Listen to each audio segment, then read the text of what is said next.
স্বামী স্ত্রী পাশাপাশি ঘুমিয়ে আছে, এরপরেও তারা দুইজন জিনা করে, এটা কেমনে সম্ভব? কত আশ্চর্যের বিষয়, আমাদের প্রত্যেকের ঘরে ঘরে প্রতিদিন জিনা হয়, আমাদের জানা নাই। কি হয়? হ্যাঁ, জিনা হয়। এটা কেমনে সম্ভব? স্বামী স্ত্রী জিনা মানি দলিল আছে তো, সহিহ বুখারী 6612 নম্বর হাদিস। ক্বালা রাসূলুল্লাহ সাল্লাল্লাহু আলাইহি ওয়াসাল্লাম, আল্লাহ নবী বলেন, ইন্নাল্লাহা কাতাবা আলা ইবনি আদম হাজ্জাহু মিনাজ জিনা আদরাকা যালিকা লা মাহালা। নিশ্চয় আল্লাহ আদম সন্তানকে জিনার পরীক্ষা দ্বারা পরীক্ষা করবে। এই পরীক্ষায় আমি, আপনি, আলেম, সাধারণ সবাই পড়া লাগবে, কোনো সন্দেহ নাই, সবার পড়তে হবে এই পরীক্ষায়। ফাজিনাল লিসান আল মানতিক, মুখের জিনা হলো কথা বলা। যেই নারীর সাথে অবৈধভাবে দেখা দেওয়া হারাম, এই নারীর সাথে কথা বলা হারাম। যেই নারীর সাথে সরাসরি কথা বলা হারাম, ওই নারীর সাথে মোবাইলে কথা বলাও হারাম। মোবাইলে কথা বলা, অপ্রয়োজনীয় ভাবে কোনো নারীর সাথে মোবাইলে কথা বলা হারাম। এটা কেমন জানি না, এটা মানতেই পারেন না। হারাম তো হারাম তো হারামই। ফাজিনাল লিসান আল মানতিক, মুখের জিনা হলো কথা বলা। মুখের জিনা কি বলা? কথা বলা। আর মেধা নষ্ট হয় এইভাবে জিনা করে, মনে করে শুধু এইগুলা এই জিনার মাধ্যমে ছাত্ররা মোবাইলের জিনা করতে করতে মেধা নষ্ট করে একদম জীবনটা শেষ করে। ওয়াজিনাল ইয়াদাল বাত, হাতের জিনা হলো স্পর্শ করা। নারীর সাথে অবৈধভাবে কথা বলার পর রাতের বেলা বালিশের মধ্যে মাথা লাগায় কল্পনা করে, না জানি মেয়েটা দেখতে কেমন। নবীজি বলেন, নাফসু তামান্না ওয়া তাশতাহি, অন্তর কল্পনা করে, এটা হলো অন্তরের জিনা। কিসের জিনা? অন্তরের। তাহলে বলেন, জিনা এটা খারাপ নাকি ভালো? এটা কি কল্যাণ না অকল্যাণ? হ্যাঁ, ওই যে সব নবীর দুই দায়িত্ব, একটা হলো কল্যাণকর বিষয়ে জানায়া দেওয়া, আর একটা হলো অকল্যাণকর বিষয়ে সতর্ক করা। নবী বলেন, আমার কাছে ওয়াদাবদ্ধ হও, তোমরা শিরিক করবা না, জিনা করবা না, চুরি করবা না। ওয়ালা তাকতুলু আওলাদাকুম খাশিয়াতাল ইনফাক, দারিদ্রতার ভয়ে সন্তান হত্যা করবা না। আরেকটা সন্তান নিলে কে খাওয়াবে এটারে, এই ভয়ে সন্তান হত্যা করবা না। স্বামী স্ত্রী পাশাপাশি ঘুমিয়ে আছে, এরপরেও তারা দুইজন জিনা করে, এটা কেমনে সম্ভব? স্বামী স্ত্রী জিনা মানি স্ত্রী আরেকজনের সাথে মোবাইলে চেটিং করে, স্বামী আরেকজনের সাথে চেটিং করে। এই যে অবৈধভাবে অন্যায়ভাবে চেটিং করা, এটা হাতের জিনা, কন্তরের জিনা। আর মোবাইলে কথা বললে কানের জিনা, মুখের জিনা। কিসের জিনা? একজন আরেকজনের ধোকা দিয়া আরেকজনের সাথে কথা বলে। নাসাই শরীফ 4181 নাম্বার হাদিস। এই হাদিসের বর্ণনাকারী উমামা বিনতে রুকাইয়াহ রাদিয়াল্লাহু তাআলা আনহা বলেন, আনহা মহিলা না পুরুষ? মহিলা। তিনি বলেন, আতাইতুন নবিয়্য সাল্লাল্লাহু আলাইহি ওয়াসাল্লাম ফি নিসওয়াতিন মিনাল আনসার, একদল আনসারী নারীর সাথে আল্লাহ নবীর কাছে আমি আসলাম। নবীজির কাছে আসার পর আল্লাহ নবীর কাছে আমরা বায়াত হলাম। বায়ানান নবিয়্য সাল্লাল্লাহু আলাইহি ওয়াসাল্লাম আলা আল্লাহ নুশরিকা বিল্লাহি শাইআ, আমরা নারীরা আল্লাহ নবীর কাছে বায়াত হলাম, ইয়া রাসূলুল্লাহ, আমরা নারী সম্প্রদায় আল্লাহর সাথে শিরিক করব না, এই মর্মে আপনার কাছে আমরা বায়াত হলাম। তাহলে নারীরাও বায়াত হলেন, নারীরা শিরিক করবে না। 2 নাম্বার, আল্লাহ নাসরিকা, আমরা চুরি করব না। ও আল্লাহ নাজনিয়া, আমরা ব্যভিচার করব না। ও আল্লাহ নাতিয়া বিবহতারিন নাফতারিহি বাইনা আইদিনা ওয়া আরজুলিনা, নিজেরা বানিয়ে কোনো মিথ্যা কথা বলবো না। ওয়ালা নাসিকা ফি মারুফ, ন্যায় সঙ্গত কোনো কাজে আপনার নাফরমানি আমরা করব না। তাহলে আল্লাহ নবী নারীদের থেকে বায়াত নিলেন, হাদিস পাওয়া গেল। কি পাওয়া গেছে? এখন আবার একটা সমস্যা আছে, কি? অনেক পীর সাহেবরা কয় আমাদের খানকার মধ্যে নারী পুরুষ একসাথে আছে। এই আশার দলিল হইল এই যে নবী নারীদেরকে বায়াত নিছে, অতএব আমাদের দরবারে আসলে সমস্যা নাই। কি নাই? কথা পুরাটা শুইলেন। তারপরে আরো কি অনেক পীর সাহেব এমন করে, এই মাথাটা আপনার এদিকে আনেন, নারীদের হাত মাথায় ভাবে হাত রাখে, আবার মুইসাও দেয় পীর সাহেব। দলিল, নবীজি নারীদের বায়াত নিছে, তাই আমি বায়াত নিতেছি। আসলে বায়াত নিছে নবীজি নারীদের, হাদিস তো শোনাইলাম, ঠিক না? কিন্তু হাদিস পুরোটা শেষ হয়নি, আরেকটু বাকি আছে। ওই অংশ বিশ্বাসে হয়তো পড়ে না, অথবা পইরাও হেডে আর পড়ে না। এই হাদিসের মধ্যে নাসাই শরীফের যে হাদিসে নারীরা বললেন আমরা আপনার কাছে বায়াত হলাম, 4181 নম্বর হাদিসে আল্লাহ নবীর সামনে এক নারী দাঁড়ায় বললেন, ইয়া রাসূলুল্লাহ, আল্লাহ নবী কয় কি, কোন নারী কোনো কথা বলতে চায় নাকি? কয় হা হালুম্মা নুবাইউকা, হুজুর আপনার হাতটা দেন, আপনার হাতে হাত রাখা বায়াত হই। আল্লাহ নবী কয় ওয়াল্লাহি লা উসাফিহুন নিসা আবাদা, আমি কোন নারীর হাত কখনো স্পর্শ করি না। এই জায়গাটা আর কয় না। তাহলে আগের অংশে যদ্দুর বায়াত আছে এদ্দুর কয়, শেষে যে আছে নারীদেরকে স্পর্শ করা হারাম, এটা আর কয় না। কি সুন্দর চমৎকার ভাবে দলিল দেয়া, সামনে যে এরকম করে মানে খুশি হারা দলিল পেয়ে গেছে। অথচ এই হাদিসে আছে নবীজি সাল্লাল্লাহু আলাইহি সাল্লাম বললেন আমি নারীদেরকে কখনো স্পর্শ করি না। শুধু তাই না, এক বর্ণনা আছে দেখেন, পর্দার আড়াল দিয়ে এক নারী এইভাবে হাত দিছে, পর্দার আড়াল দিয়ে। নবীজি কয়টা কার হাত, মানে বুঝতে পারতেছেন নবীজির কি নারী না পুরুষের হাত। তো ভিতর থেকে বলা হলো এটা একজন নারীর হাত। নবীজি বললেন সরাও তারা। তাহলে পর্দার আড়াল থেকেও নারীর হাত এইভাবে বের করে দেওয়া নবী পছন্দ করে নাই, সেখানে স্পর্শ করা তো দূরের কথা। তো নারীরাও রসুলের কাছে বায়াত হলেন, আমরা চুরি করব না, ব্যভিচার করব না, জিনা করব না, আমরা আপনার নাফরমানি করব না। তাহলে নারী পুরুষ সবার জন্য কোরআন সুন্নাহ না শুধু পুরুষের জন্য? সবার জন্য। তো এই জন্যই তো মাদ্রাসার দরকার, কারণ একটা নারীর ছেলে যখন মাদ্রাসায় পড়বে, এই ছেলে একটা ঘরের জন্য আদর্শ শিক্ষক হয়ে যায় কোরআন সুন্নাহ। দেখবেন কারো সন্তান যখন মাদ্রাসায় পড়ে, ও বাসায় গিয়ে বলে 1 নাম্বার মাখরাজ, 2 নাম্বার মাখরাজ, এগুলো বলতে থাকে। শুনতে শুনতে মা রান্না করে না, এর মাঝেও কিছু একটা এসে যায়, কই ছেলে কি জানি পড়ে, এটাই তো। এই জন্য মাদ্রাসার খুব প্রয়োজন। তাহলে আল্লাহর কথায় আসি আবার, মা আতাকুমুর রাসূলু ফাখুযুহ, নবী তোমাদেরকে যা দেয় তা গ্রহণ করো। নবী আমাদেরকে 2টা জিনিস দিলেন আগে আমরা শুনলাম, একটা হলো কোরআন আর একটা হলো সুন্নাহ। আর এই কোরআন সুন্নাহ যেখানে শিক্ষা দেওয়া হয় এটার নাম হলো মাদ্রাসা। তাহলে আবার মন থেকে দিল থেকে বলেন কোরআন সুন্নাহর কেন্দ্র মার্কাজ মাদ্রাসার দরকার আছে না নাই? এলো কোরআন সুন্নাহ মার্কাজ। এবার আসেন 1 নাম্বার গেল কোরআন সুন্নাহ আঁকড়ে ধরা। এটা সারা জীবন আমরা আঁকড়ে ধরার চেষ্টা করবো। লাভ কি? এটা যে আমরা আঁকড়ে ধরবো, আমাদের ফায়দাটা কি, উপকার কি? উপকার হলো মাদ্রাসায় সন্তানরা যখন কোরআন সুন্নাহ শিখবে, সবচেয়ে বড় উপকার হবে তার মধ্যে আল্লাহর ভয় পয়দা হবে। কি পয়দা হবে? আল্লাহর ভয়। আর আল্লাহর ভয় এটা সবচেয়ে জরুরি বিষয়। কারো মধ্যে যখন আল্লাহর ভয় পয়দা হয় তখন তার দ্বারা আর গুনাহ হয় না। বলেন তার দ্বারা কি হয় না? আর যখন কারো দ্বারা গুনাহ না হবে তখন কি উপকার? সূরা নাজিআতের 40-41 নাম্বার আয়াতে আল্লাহ বলেন, ওয়া আম্মা মান খাফা মাকামা রাব্বিহি ওয়া নাহান নাফসা আনিল হাওয়া, যে ব্যক্তি তার রবের সামনে দাঁড়ানোর ভয় করে, ওয়া নাহান নাফসা আনিল হাওয়া, কুপ্রবৃত্তি থেকে নিজেকে দূরে রাখে, ফাইন্নাল জান্নাতা হিয়াল মাওয়া, জান্নাত হলো তার একমাত্র ঠিকানা। তাহলে রবের সামনে দাঁড়ানোর ভয় করে, কুপ্রবৃত্তি থেকে নিজেকে বিরত রাখে, ওই ব্যক্তির ঠিকানা হলো জান্নাত। বলেন তার ঠিকানা কি? কেমন জান্নাত জানেননি? দেখেন, শুনেন, মন দিয়ে শুনেন। বুখারী শরীফ 3257 নাম্বার হাদিস, ক্বালা রাসূলুল্লাহ সাল্লাল্লাহু আলাইহি ওয়াসাল্লাম, আল্লাহ নবী বলেন, ফিল জান্নাতি সামানিয়াতু আবওয়াব, জান্নাতের দরজা হলো 8টা। বলেন জান্নাতের দরজা কয়টা?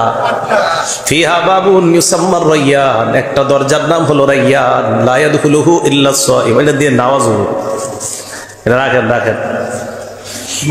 মিনহা বাবুন, তার মধ্যে একটা দরজার নাম হলো রায়্যান, লা ইয়াদখুলুহু ইল্লা সাইমুন, এই রায়্যান দরজা দিয়ে যারা রোজাদার তারাই প্রবেশ করবে এই রায়্যান দরজা দিয়ে।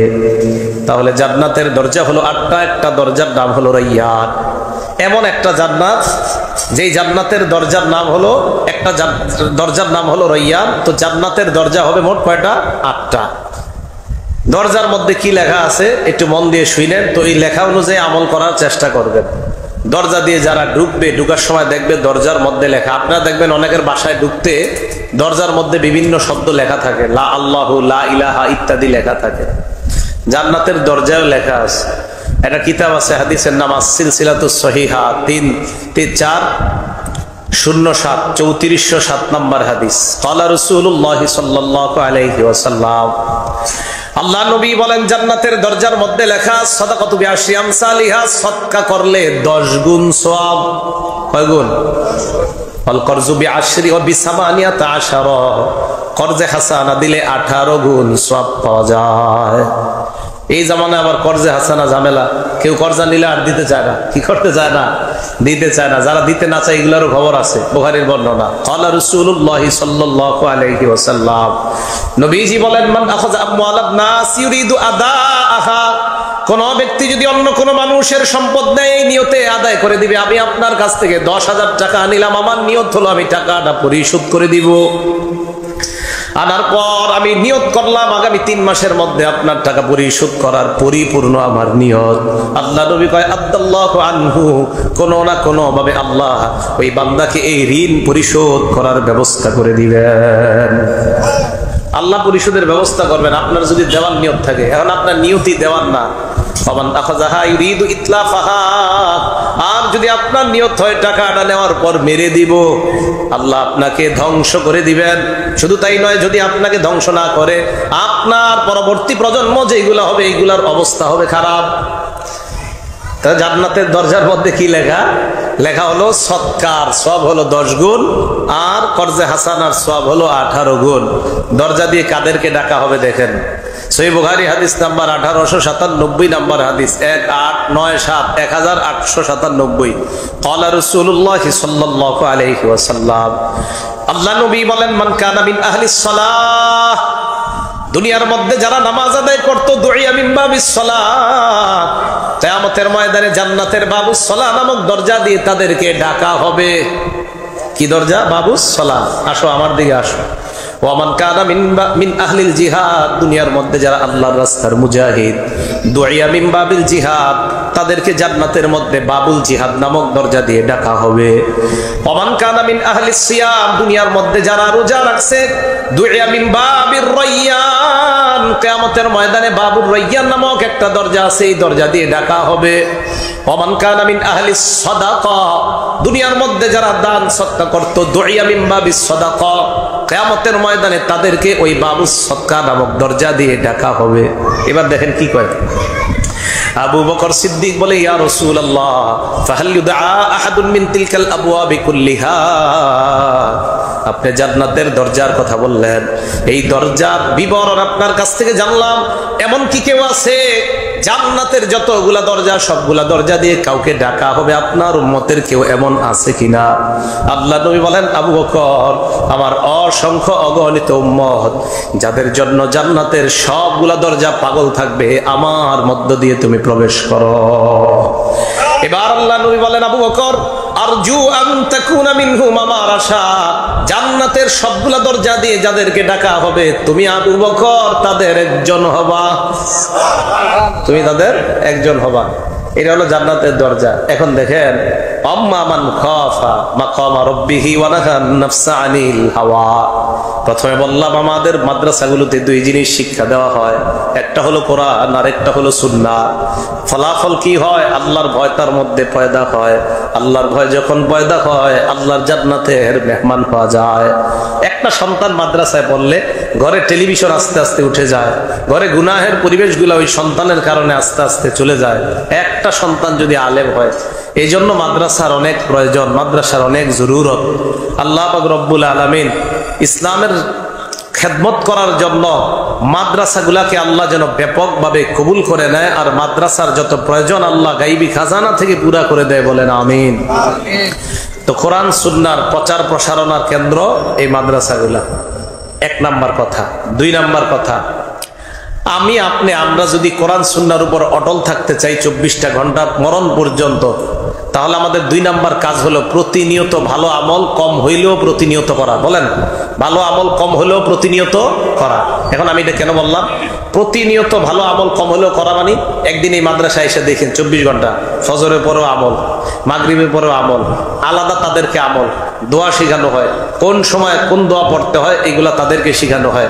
তো 2 নাম্বার কথা, কোরআন সুন্নাহ তথা সিরাতে মুস্তাকিমের উপর থাকার দ্বিতীয় উপায়ের নাম হলো আমল ধারাবাহিকভাবে করা। আমলটা যদিও কম হয়, আমলটা যদিও কি হয়? কম হয়। সহিহ বুখারীর বর্ণনা, ক্বালা রাসূলুল্লাহ সাল্লাল্লাহু আলাইহি ওয়াসাল্লাম, আল্লাহ নবী বলেন, ইন্না আহাব্বাল আমালি ইলাল্লাহি মা দামা ওয়া ইন কাল্লা, আল্লাহর কাছে সবচেয়ে প্রিয় আমল হলো ওই আমল যে আমলটা ধারাবাহিকভাবে করা হয়, যদিও আমলের সংখ্যা কম হয়। আমল কম কিন্তু ডেলি করে, প্রত্যেক ফরজ নামাজের পর আয়াতুল কুরসির আমল আছে না নাই? আমাদের মাদ্রাসাগুলোতে আইসা দেখেন বাচ্চাদেরকে প্র্যাকটিক্যালি আমল শেখানো হয়। ক্বালা রাসূলুল্লাহ সাল্লাল্লাহু আলাইহি ওয়াসাল্লাম, বুলুগুল মারাম হাদিসের কিতাব 97 নম্বর হাদিস। আল্লাহ নবী বলেন, মান ক্বারা আয়াতুল কুরসি দুবরা কুল্লি সালাতিন মাকতুবা লাম ইয়ামনাহু মিন দুখুলিল জান্নাহ ইল্লা আল মাউত। যে ব্যক্তি প্রত্যেক 5 ওয়াক্ত নামাজের পর আয়াতুল কুরসি পড়ে মরবে, জান্নাতে যাবে। এখন এই কথাটা ঘরে বাহিরে কি প্রচার করা দরকার আছে না? এখন আমাদের মাদ্রাসাগুলো তাইসা দেখেন প্র্যাকটিক্যালি বাচ্চাদেরকে শেখানো হয়। এগুলা কি হুজুর শেখানো হয় না? জিজ্ঞাসা করেন, এগুলা শেখানো হয়। তাহলে প্র্যাকটিক্যালি নিয়মিত আমলের এই চর্চা অব্যাহত থাকলে সিরাতে মুস্তাকিমের উপর সহজ হয়ে চলা। তো এই প্র্যাকটিক্যালি আমলগুলা, আমি এরকম বলতেছি না যে আপনি খালি আপনাকে প্রতিষ্ঠান না, আমি বলতে যেই প্রতিষ্ঠানে প্র্যাকটিক্যাল শেখানো হোক না, আমি এটার কথা কেন, আমি এই প্রতিষ্ঠানগুলোতে আমি পড়ছি তাই বলতেছি। তো প্র্যাকটিক্যালি আমলগুলা হাতে কলমে বাচ্চাদেরকে শিক্ষা দেওয়া হয়। দেখবেন এটা তো শুরু মাদ্রাসা, সামনে বছর দেখবেন এই মাদ্রাসার ছাত্র জানাজা পড়ায়, জুমার নামাজ পড়ায়, এরকম শিখা আছে, এরকম আপনাদেরকে স্টেজে দেখানো হবে। তো 2 নাম্বার, আমল ধারাবাহিকভাবে করা, আমলটা যদিও কম হয়। 3 নাম্বার, ঈমানকে তাজা করা। বলেন ঈমান কি করা? সবাই বলেন ঈমান কি করা? তাজা করা। ঈমান তাজা হয় লা ইলাহা ইল্লাল্লাহর মাধ্যমে। বলেন তো কিসের মাধ্যমে? তথা জিকিরের মাধ্যমে ঈমান তাজা হয়। মাদ্রাসায় 24 ঘন্টা একটা ছাত্র থাকা মানে 24টা ঘন্টাই সে জিকিরের মধ্যে থাকা। কোরআন হাদিস, ক্বাল আল্লাহ ক্বাল রাসূলুল্লাহ, হযরত মুহাম্মদ সাল্লাল্লাহু, দেখবেন এমনি কয় 1 নাম্বার হাদিস শরীফ, 2 নাম্বার হাদিস শরীফ। ক্বাল আল্লাহ বলা এটা জিকির, সাল্লাল্লাহ বলা এটা জিকির, আউযুবিল্লাহ পড়া এটাও জিকির, আলহামদুলিল্লাহ পড়া এটাও জিকির, নফল নামাজ পড়া এটাও জিকির, নামাজ পড়া এটাও জিকির। 24 ঘন্টা বাচ্চাগুলোকে জিকির আজগারে থাকা, এই শিক্ষা দেওয়া হয় মাদ্রাসায়। 3 নাম্বার, রাসূল আকরাম সাল্লাল্লাহু আলাইহি সাল্লাম বলেন, জাদ্দিদু ঈমানাকুম, তোমরা তোমাদের ঈমান তাজা করো। সাহাবারা প্রশ্ন করলেন, কাইফা নুজাদ্দিদু ঈমানানা ইয়া রাসূলুল্লাহ, হুজুর ঈমান তাজা করব কিভাবে, আমাদেরকে জানায় দেন। নবীজি বললেন, জাদ্দিদু ঈমানাকুম বিকাউলি লা ইলাহা ইল্লাল্লাহ, লা ইলাহা ইল্লাল্লাহর মাধ্যমে তোমরা ঈমান তাজা করো। লা ইলাহা ইল্লাল্লাহ, আমার দিকে তাকান, দেখেন তো এদিকে তাকান, মুখের দিকে। লা ইলাহা ইল্লাল্লাহ, ঠোঁট লাগছে নি আমার? বুঝা দীক্ষা কর আবার, লা ইলাহা ইল্লাল্লাহ, ঠোঁট লাগছে?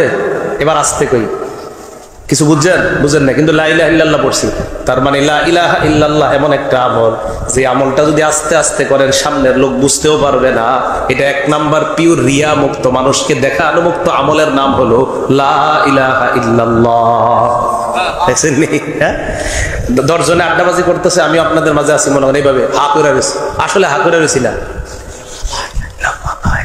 লা ইলাহা ইল্লাল্লাহ চলতেছে। তো লা ইলাহা ইল্লাল্লাহ যদি আপনি পড়েন কোন মজলিসে, একজন জানতেও পারবে না পড়তেছেন যে, তো ওই মজলিসে 10 জন শয়তানি করে আর আপনি লা ইলাহা চলতেছে, আল্লাহর সাথে আপনার নিবিড় গভীর সম্পর্ক তৈরি হইতেছে। তাহলে বলেন জিকিরের প্র্যাকটিক্যাল শিক্ষা কোথায় দেওয়া হয়? মাদ্রাসা। 3 নাম্বার। 4 নাম্বার, আল্লাহ ওয়ালাদের কাছে যাওয়া। এটা তো আগে বলছি, আল্লাহ ওয়ালা কিভাবে হওয়া যায়। নবী 4 কাজ নিয়ে দুনিয়াতে আসছে। রব্বানা ওয়াবআস ফীহিম রাসূলা মিনহুম ইয়াতলু আলাইহিম আয়াতিক ওয়া ইউআল্লিমুহুমুল কিতাবা ওয়াল হিকমাতা ওয়া ইয়াযাক্কিহিম। ইব্রাহিম নবী কাবা বানাইলেন, বানানোর পর আল্লাহর কাছে দোয়া করলেন, আল্লাহ বাইতুল্লাহ বানাইলাম আমি, খলিলুল্লাহ, তোমার ঘর বাইতুল্লাহ বানাইলাম, এই ঘরের একজন শিক্ষক দরকার, তিনি হবেন রাসূলুল্লাহ। শিক্ষকের একদল ছাত্র দরকার, তারা হবে রিজালুল্লাহ। হ্যাঁ, তারা হবে রিজালুল্লাহ। বাইতুল্লাহ বানাইলাম, বাইতুল্লাহর শিক্ষক দরকার, তিনি হবেন রাসূলুল্লাহ। একদল ছাত্র দরকার, তারা হবে রিজালুল্লাহ। আল্লাহর কাছে দোয়া করলেন, আল্লাহ তাদের মাঝে এমন একজন রাসূল পাঠায় দাও। আপনারা যারা ধৈর্য সহকারে সম্পূর্ণ ভিডিওটি দেখেছেন, সবাইকে অন্তর থেকে মোবারকবাদ। ভালো লেগে থাকলে অবশ্যই অন্যকে দেখার সুযোগ করে দিবেন একটি শেয়ার করে।